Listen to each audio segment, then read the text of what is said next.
हम सभी बखूबी जानते हैं कि पुलिस ऑफिसर्स हमारे समाज के रक्षक हैं, जो समाज के संचालन को काफ़ी सुचारू बनाते हैं। ज़रा सोचिए, अगर समाज में पुलिस नहीं होती तो लोग कानून को अपने हाथों में लेकर कुछ भी करते।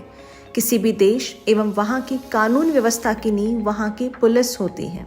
हम देखते हैं कि कैसे पुलिस 24 घंटे ड्यूटी पर रहती है।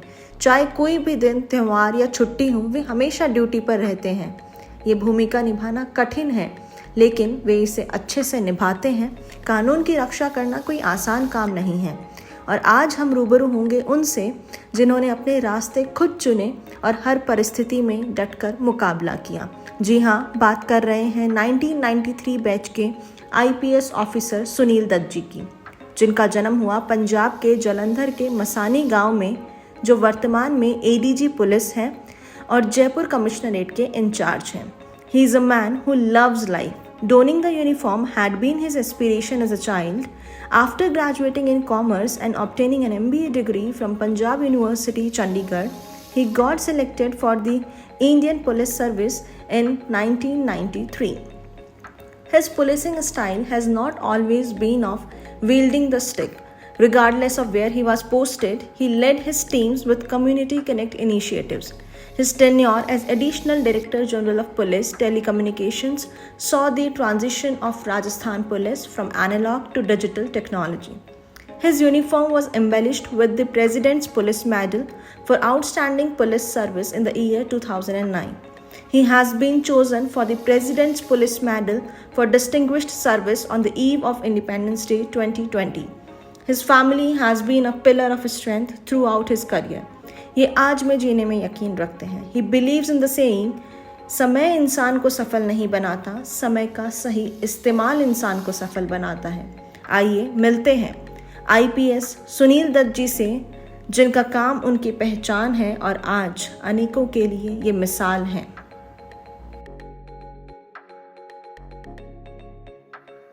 सुनील दत्त जी, बहुत बहुत स्वागत है आपका रियलिटी विद रीत के इस स्पेशल एपिसोड में। आज आपके जीवन के सफर से जुड़ी कुछ दिलचस्प बातों के बारे में जिक्र करना चाहेंगे इस खूबसूरत एपिसोड के माध्यम से। श्योर। तो सर, सबसे पहले जानना चाहूंगी कि आपको IPS सर्विसेज में आने का मोटिवेशन कहाँ से मिला? व्हाट इज द रीजन और the motivation behind joining the IPS? वैसे आमतौर पे जितने भी बच्चे होते हैं या स्टूडेंट्स हैं, या तो अपने जो एनवायरनमेंट है उनसे उनको मोटिवेशन मिलता है, या फिर पेरेंट्स हैं वो कुछ ना कुछ गाइड करते हैं। तो मेरे केस में my father has been the main motivator, क्योंकि उन्होंने मुझे काफ़ी इस चीज़ के लिए मोटिवेट करा कि मैं सिविल सर्विस में जाऊं और यहाँ स्पेशली पुलिस में जाऊं। रीज़न जो मुझे उन्होंने समझाया या मुझे समझ में आया वो यही था कि ये एक ऐसी सेवा है, सर्विस है, जिसमें आप एक्चुअली गवर्नमेंट जॉब में रहते आपका एक स्टेटस भी है, और साथ ही साथ आप आम जन की जो समस्या है, you can really reach the very very common man, और उनकी समस्याओं को आप directly like a doctor you can solve. Okay, so according to you आपकी सबसे बड़ी चुनौती और उपलब्धि क्या रही? एज ए पुलिस ऑफिसर, मैं तो सिर्फ ये देखा मैंने कि पुलिस ऑफिसर का जो सर्विस लाइफ है, बिल्कुल every day there is a different challenge. कभी तो क्राइम का कोई ऐसे केसेस हो जाते हैं जहाँ पे आपको बहुत कुछ दिखाई भी देता है पर सॉल्व नहीं होता वो। कई बार लॉ एंड ऑर्डर ऐसी सिचुएशंस होती हैं जहाँ पे अलग अलग कई बार धर्म, कई बार कास्ट, कई बार जाति के लोग जो आपस में लड़ पड़ते हैं, तो उनको संभालना है, उनको बचाना है, और ओवरऑल जो एक लॉ एंड ऑर्डर को मेंटेन करना है। मैं क्राइम का अगर देखता हूं तो मैंने देखा कि क्राइम में, मैं एक डिस्ट्रिक्ट में SP था, तो वहाँ पे अफीम की खेती होती थी, और वहाँ पे जो अफीम की खेती है वो लोग खेती करते हैं। गवर्नमेंट ने फिक्स करा हुआ है कि कितना प्रोड्यूस जो है वो गवर्नमेंट को उनको जमा करवाना है, मतलब कितनी अफीम या अफीम का दूध उनको जमा करना होता है, क्योंकि इसकी बहुत वैल्यू होती है, और ये तरह तरह के नारकोटिक ड्रग्स में प्रोडक्ट्स में यूज़ हो जाता है। तो इसलिए इस पे वहाँ पे कई लोगों ने एक दूसरे के जो उत्पाद है उसको चोरी करना शुरू कर दिया, इवन मर्डर्स भी हो गए। तो that was a big challenge, क्योंकि उस समय फिर कई गांवों का आपस में लड़ाई होने की बात आ गई और बहुत ज़्यादा प्रोटेस्ट हुए थे। तो that was one big challenge जो मेरा इनिशियली मुझे देखने को मिला। और उसमें हमने लोगों को लेके उनकी टीमें बनाई और साथ में पुलिस ऑफिसर्स को जोड़ दिया और कॉमन कलेक्शन सेंटर्स कर दिए, ताकि जो भी प्रोडक्शन होगी, जो भी वो दूध निकालेंगे, वो दूध एक खास सेंटर में जमा करेंगे और अपना ही सील लगाएंगे और बाहर पुलिस और पब्लिक के लोग मिलके उसको सुरक्षा देंगे। That was a big challenge. पर उससे हम जो क्राइम हुआ, उससे पहले जो डकैती हो रही थी या चोरी हो रही थी या मर्डर्स इवन हो रहे थे, उस चीज को हम रोक पाए। Okay ji. So that was the biggest चुनौती और द हाँ, उसके बाद फिर ओवर द इयर्स फिर कभी कहीं कम्युनल हो गया, कहीं एक और जो केस मुझे अभी भी याद है, उसमें one fine day we got the information के एक जगह पे 3 लोगों की बॉडीज मिली हुई हैं और body they have been murdered. तो सुबह हमारे और ऑफिसर्स गए, मैंने भी उस जगह को देखा, वहाँ पे कोई किसी प्रकार की कुछ भी लीड नहीं मिली। वहाँ पे वो लोग अपने बेड्स में ही रात में उनको मर्डर कर दिया गया था, वो पड़े हुए थे। फिर हमने बहुत कोशिश करके, और ये एक ऐसा डेजर्ट इलाका था, मारुस्थल था, जहाँ पे बहुत ज़्यादा किसी तरह के उन्होंने अलामात कह लें या कोई फुटप्रिंट्स कह लें, बहुत ज़्यादा दिखाई नहीं दे रहे थे। परंतु फिर भी हमने एफएसएल की मदद से बहुत छोटी छोटी चीज़ों का गहन अध्ययन किया और वो मर्डर भी हम लोग वर्कआउट कर पाए। That was another challenge. और फिर मैंने एक बार और देखा कि जब भी ये कम्युनल सिचुएशंस होती हैं, जब भी कोई लॉ एंड ऑर्डर सिचुएशंस होती हैं, वहाँ पे बहुत भारी तादाद में lot of people are involved in these law and order issues and problems. कई बार फायरिंग हो जाती है, कई बार स्टोन पेल्टिंग हो जाती है, कई बार लोग एक दूसरे पे अटैक कर देते हैं।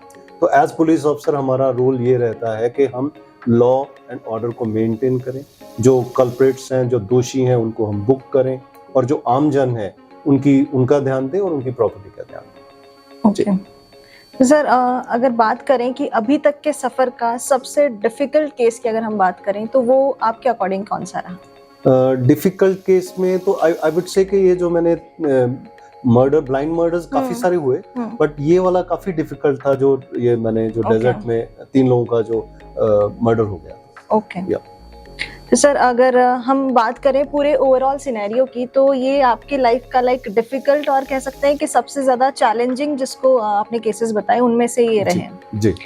तो अगर अभी की हम बात करें तो इंडिया में अभी क्राइम सीन क्या है? वैसे अगर देखा जाए, नॉर्मली जब हम किसी भी क्राइम सीन को देखते हैं तो हम ये उसका एक विश्लेषण करते हैं कि किस तरह का क्राइम उस समाज में, उस देश में, उस स्टेट में, उस डिस्ट्रिक्ट में हो रहा है। Even we go to the level of police station in one district also.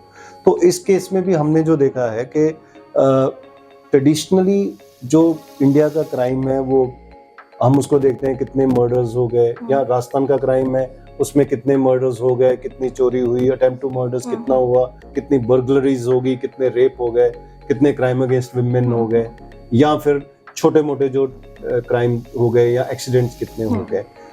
परंतु जो तो लगभग हमारा क्राइम ये इस तरह का लगातार चलता आ रहा है, उसमें नंबर समय समय पे धीरे धीरे नंबर या क्राइम बढ़ता रहा है।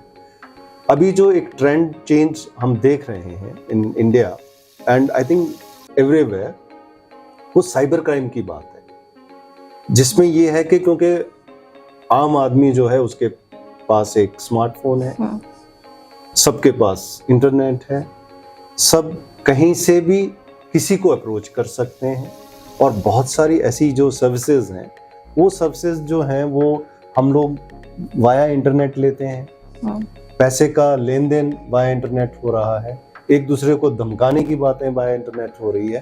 तो ये जो साइबर क्राइम की जो स्कोप है, that is increasing day by day. इसकी जो ग्रोथ रेट है, वो नॉर्मल हमारा क्राइम जो है, अगर मान लो नॉर्मल क्राइम हमारा से 10% या 5%, 4% पे बढ़ता है, cyber crime is increasing by more than 30%। तो ये एक जो हमारे क्राइम सीन में एक बड़ी भारी चेंजेस आ रही हैं, और वाइट कॉलर क्राइम जिसे हम कहते हैं वो भी काफी तेजी से बढ़ रहा है।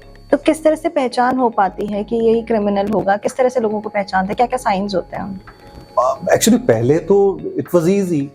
पहले क्या था कि रादर पहले क्रिमिनल कौन होगा इसके बारे में बहुत सारी थ्योरीज हैं कि उसका शक्ल बड़ी होगी, उसका बॉडी बड़ा मोटा होगा, बड़ा भुजंग होगा और उसको देखने में भद्दा होगा, उसको क्रिमिनल मान लेते थे। फिर कई सारे जो ट्राइब्स कह लें, उनको डीनोटिफाइड ट्राइब का नाम दिया गया है।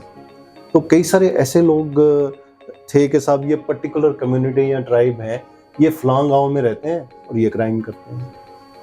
परंतु ये पुराने टाइम की बात है, क्योंकि उन दिनों में जो क्राइम था वो बेसिकली मारपीट या प्रॉपर्टी रिलेटेड क्राइम था कि किसी का कुछ सामान चोरी चला गया, ज्वेलरी चोरी चली गई, घर का कुछ आर्टिकल्स चोरी चले गए, या वो एज गैंग ऑपरेट भी करते थे।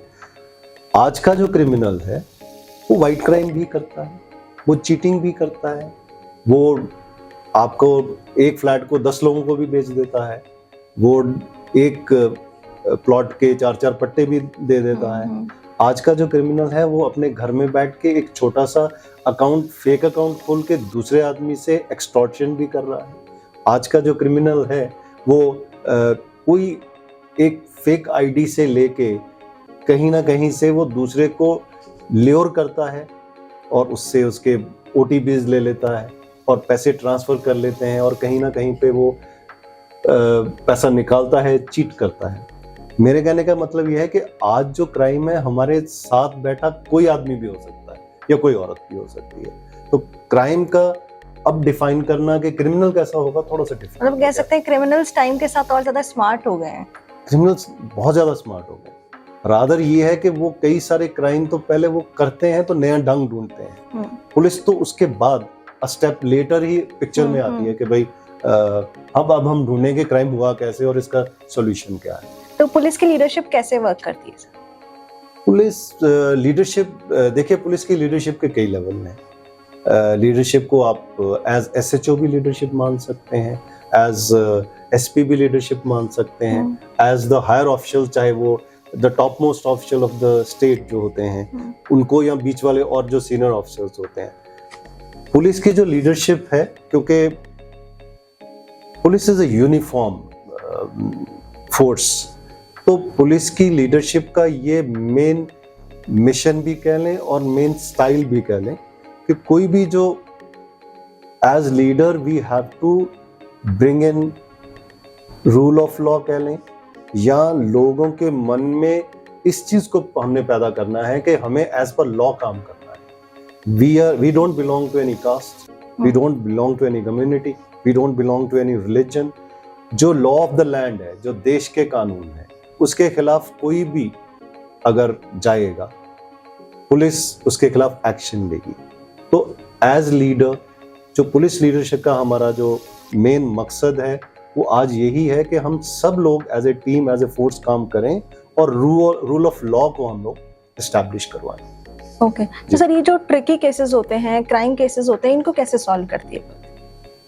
जितने भी एक्चुअली अगर आप देखें कोई भी क्राइम होता है तो हम लोगों का अभी तक तो यही था कि जो ट्रेडिशनल क्राइम होते हैं पुराने जैसे होते थे कि जो सीन ऑफ क्राइम है उस पे आपको कुछ ना कुछ जरूर मिलेगा, और जो क्रिमिनल क्राइम करने वाला है उसके बिहेवियर से, उसकी बातचीत से, या उसके साथ जुड़े हुए जितने भी लोग होते हैं उनकी बातों से, उनके बिहेवियर से हमें कुछ ना कुछ जरूर मिलेगा। ये ट्रेडिशनल क्राइम की बात है।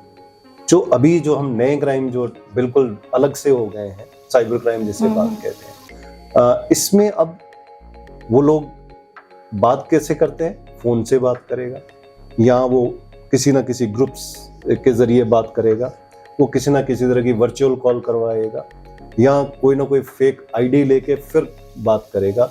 तो इन सब चीजों के एनालिसिस से भी we are able to solve the crime. Okay, तो क्या कहीं पे पॉलिटिकल इंटरफेरेंस काम में रुकावट बनता है? एज पॉलिटिकल इंटरफेरेंस उसे कहें, या आप ये कहें कि जो पॉलिटिकल बॉसेस होते हैं, क्योंकि बहुत जनता उनके पास जाती है, वो अपनी बात या जनता की बात पुलिस ऑफिसर पे या किसी भी तक कहते हैं या बताते हैं. Now the role and the duty of a police officer is कि हम लोग not only rule of law को मेंटेन करें और उतने ही खूबसूरती से उस बात को अपने जो पॉलिटिकल बॉसेस हैं, अगर वो दोबारा आए तो उनको बता दी जाए. ओके. और सर एक चीज और जानना चाहती हूँ कि why empathy is important for an IPS officer. Empathy is important because I believe अगर आप एम्पैथाइज नहीं कर सकते, अगर आप लोगों के दुख एंड दर्द को महसूस नहीं कर सकते, आपकी जो डिलीवरी है, आपकी जो सर्विसेज हैं, आपकी the way you solve the problems, वो थोड़ी सी कम रहेगी. तो मेरा ये मानना है कि एम्पैथी है तो तभी आप कोई भी प्रॉब्लम को ढंग से सॉल्व कर सकते हैं. You can find a good and genuine solution. And what are the expectations from a police officer? Police officer actually not from me, police officer I would say कि जनता की आज की डेट में एक्सपेक्टेशन बहुत ज़्यादा है. इतनी ज़्यादा है कि कई बार हमें वी आर नोवेयर नियर, हम उसे अप टू देयर एक्सपेक्टेशन हम काम ही नहीं कर पाते.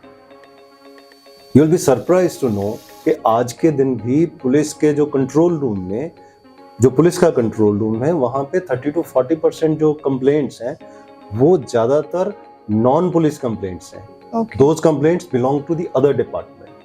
तो चाहे वो एक नॉर्मल किसी ने अपना बोर्ड दुकान का बाहर रख दिया, चाहे वो किसी का पर्स चोरी हो गया, चेन स्नैच हो गई, किसी का डॉग गुम गया, किसी की बफलो गुम गई, तो हर तरह की समस्या है. For example there is a dead animal on the road. कोई भी आदमी जो कंसर्न डिपार्टमेंट है उस पे नहीं जा रहा, वो पुलिस स्टेशन में फोन करेगा कि साहब ये देखो हमारे यहाँ तो ये हो गया. तो मेरे कहने का मतलब यह है कि आम आदमी पुलिस से बहुत कुछ एक्सपेक्ट करता है. उसका बेसिक रीजन भी है, जब हम लोग यूनिफॉर्म में हैं तो हम लोग स्टेट की आर्म है, वी रिप्रेजेंट द स्टेट. तो जब हम लोग स्टेट को रिप्रेजेंट करते हैं तो आप ये मानिए हर चीज के लिए हमारे पास उनको लगता है स्टेट सामने का रक्षक मानते हैं, तो हर चीज के लिए चाहिए. How to become mentally strong and train your mind? It is a very difficult question. बहुत मुश्किल भी है सबके लिए कि मेंटली स्ट्रांग कैसे बना जाए. बट मेरा मानना ये है कि अगर हम एक बैलेंस्ड आउटलुक रखेंगे, जिसमें थोड़ी अटैचमेंट भी रीजनेबल हो, जिसमें हर चीज़ में हम रैशनल की बात करें, जिसमें हम अपने आप का जो हमारा नॉर्मल वे ऑफ लिविंग है हम उसको बैलेंस्ड वे में लेके जाएंगे, I think we can be strong people. क्योंकि तब हमारा जो आउटलुक होगा, किसी चीज़ को देखने का नज़रिया होगा, वो बैलेंस्ड होगा और हमारे जो रिएक्शंस हैं वो बहुत ज़्यादा इरैशनल नहीं है. Right, very rightly said sir. तो सर आपके परिवार या फिर मैं कहूँ बचपन की कुछ ऐसे यादगार किस्से जो आपके जहन के आज भी सबसे करीब हैं? एक छोटा सा किस्सा है, बहुत पुराना इसलिए मैं कहता हूँ क्योंकि वो इतना ही पुराना है कि मैं नया स्कूल जाना शुरू किया था मैंने. I am the eldest in the family, तो घर में सबसे बड़ा था. और पंजाब में एक कहावत है कि घर में जो बड़ा बच्चा है उसको बड़ा संभाल के रखना चाहिए. आई डोंट नो, मुझे लगता है बाकी जगह भी ऐसा होता होगा. तो उस दिन बहुत जोर से बिजली चमक रही, बारिश भी काफ़ी तेज़ी से हो रही थी. और मेरी मदर, मुझे अभी भी याद है, वो मैं गांव के स्कूल में था, तो काफ़ी दूर था स्कूल, लगभग 2-3 किलोमीटर. वो स्कूल तक आती हैं और चुपके से एक पिलर के पीछे खड़ी होके मुझे इशारा कर रही हैं कि मैं वहाँ से चल के चला आऊँ. तो जो टीचर था वो उस चीज़ को देखता है और आता है और पूछता है कि भाई क्या बात है. और फिर मेरी मदर समझाती है कि ये हमारे घर का बड़ा बच्चा है और बिजली बहुत ज़्यादा चमक रही है और मुझे बहुत डर लग रहा है, इसलिए मैं इसे लेने आई. ये चीज़ मेरे जहन में बहुत गहरा इम्प्रिंट है इसका. तो that I remember very very clearly.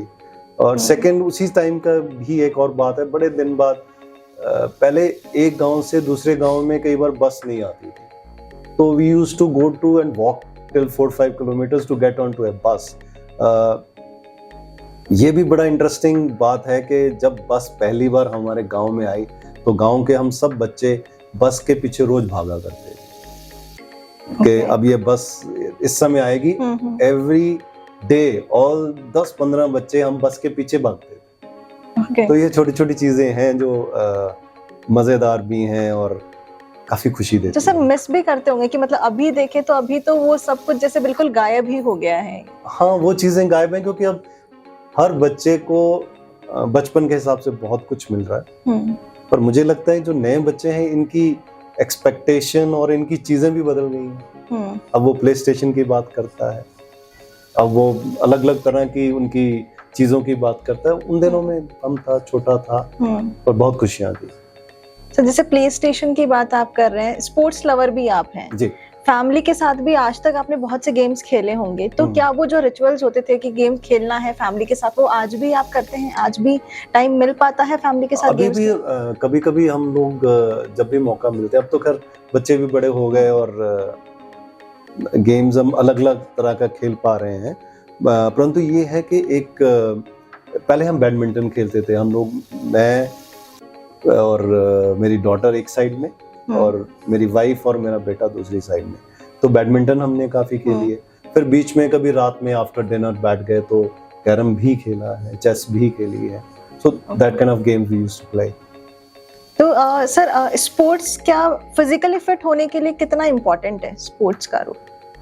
Sports मेरे ख्याल फिजिकल फिटनेस उसका एक हिस्सा है, क्योंकि जब हम घर से बाहर निकलते हैं या अपने बेड से बाहर निकलते हैं और फिर स्पोर्ट्स जाने के लिए तैयारी करते हैं, तो वहाँ जो भी आप स्पोर्ट्स खेल रहे हैं, मेरा ये मानना है कि शारीरिक तौर पे तो आपको स्ट्रॉन्ग करता ही करता है वो है, but at the same point of time वो आपको मेंटली बहुत स्ट्रॉन्ग करता है, क्योंकि वहीं आप सीखते हैं कि जिंदगी की हार और जिंदगी की जीत से कैसे निपटना है, क्योंकि वो एक ऐसा सबक है जो हर रोज आपको मिलता है। और आपका जो बैलेंस आउटलुक कह लें, या यहाँ आप ये बात करें कि जो लोगों को एक साथ चलना है, मिलना है और मिलजुल के आगे बढ़ना है, ये स्पोर्ट्स सिखाती है। राइट। तो सर गजल गाने और कविताएं लिखने का शौक भी आप रखते हैं, तो आज आपसे जरूर सुनना चाहेंगे कुछ। मैं 2 लाइन, एक कविता है उसकी, अगर आप परमिट करें तो।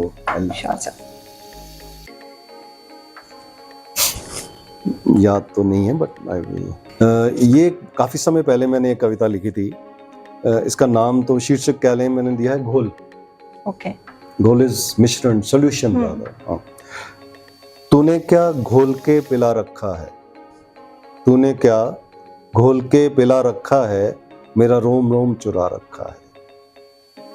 भटकने हजारों रही हूँ राहों में, तेरा राह तेरा पता सर पे उठा रखा है, तूने क्या घोल के पिला रखा। Wow, thank you. Beautifully curated sir. तो सर आफ्टर रिटायरमेंट क्या प्लान्स? आफ्टर रिटायरमेंट जो मेरा बहुत ज्यादा प्लानिंग मैंने करी नहीं अभी, बट मेरा ये मानना है, एक तो मैं गोल्फ खेलता हूँ तो गोल्फ एक इम्पोर्टेंट पार्ट रहेगा। आई थिंक कुछ कविताओं पे भी जोर लगाया जाएगा, और एक हम लोग इकोलॉजी पे काम कर रहे हैं या करेंगे, और बेसिकली वी आर ट्राइंग के जो बर्ड्स हैं उनको कैसे कंजर्व करें और जो आम बच्चों को उनके साथ कैसे जोड़ें, या हम ये भी कर रहे हैं कि जितने भी रिसर्च हो रही है बर्ड्स पे उसको कैसे इकट्ठा करा जाए। तो एक हमने रिसर्च सेंटर के साथ जुड़ने की प्लान मेरी है, बाद में मैं वो जुड़ूंगा। और एक मेरी अंडरस्टैंडिंग जो ये है कि बहुत सारे जो हमारे ओल्ड एज पीपल हैं, बुजुर्ग लोग हैं, वो बड़ा निगलेक्टेड लॉट है। उन पे बहुत ज़्यादा काम तो है, स्कीम बहुत हैं, प्रोग्राम बहुत हैं, पर फिर भी एक आम ओल्ड पर्सन के लिए आज की डेट में भी जिंदगी अगर वो अकेले हैं बहुत ही टफ है। तो उस पे कुछ उसके साथ जुड़ने का कह लें या उनके साथ कुछ काम करने की बात है। ओके। तो सर रियलिटी विथ रीत के थ्रू एस्पायरिंग आईपीएस ऑफिसर्स और सोसाइटी के लिए क्या मैसेज आप देना चाहें? मेरा ये मानना है कि for everybody is a cop, that is the message actually. क्योंकि हम क्या एक्सपेक्ट कर रहे हैं कि ये मान लो अगर 40-50 लाख का शहर है, उसको 4-5 हज़ार 10,000 लोग साफ नहीं रख सकते, अगर उसको लाखों लोग गंदा करने पे आ जाए। सिमिलरली हर शहर की जो प्रोटेक्शन है, सुरक्षा है, वो अगर हर व्यक्ति as a cop, as a police officer सोचे, डिसिप्लिन रहे, अच्छा बिहेवियर खुद भी करे और लोगों को भी जोड़ के रखे, और अगर कोई गलत बिहेवियर करता है उसको रोके और उसको ठीक करे। अगर if everybody thinks I am a cop, हर शहर बहुत अच्छा बिहेवियर में रहेगा और it will be the best. Okay, that's a great message sir. Sir बहुत बहुत धन्यवाद आपका, आपने अपना कीमती समय रियलिटी विथ रीत के इस स्पेशल एपिसोड के लिए निकाला। Thank you. ये एक छोटी सी भेंट रियलिटी विथ रीत की पूरी टीम की ओर से आपके लिए। Thank you.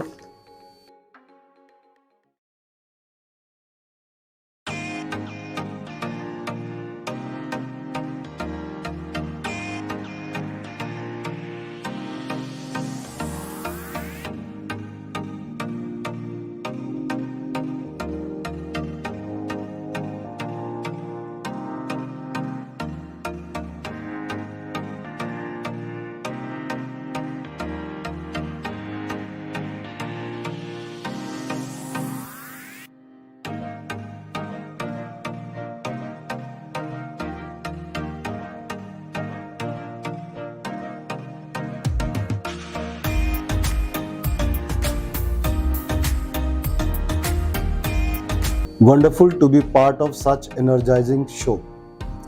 It is not only personal but thoroughly professional. Kudos to the team and anchor for such positivity and creativity. Thanks a lot sir. Thank you for taking out the time for today's episode. उम्मीद करती हूँ कि आपका अनुभव भी अच्छा रहा होगा। बहुत बढ़िया।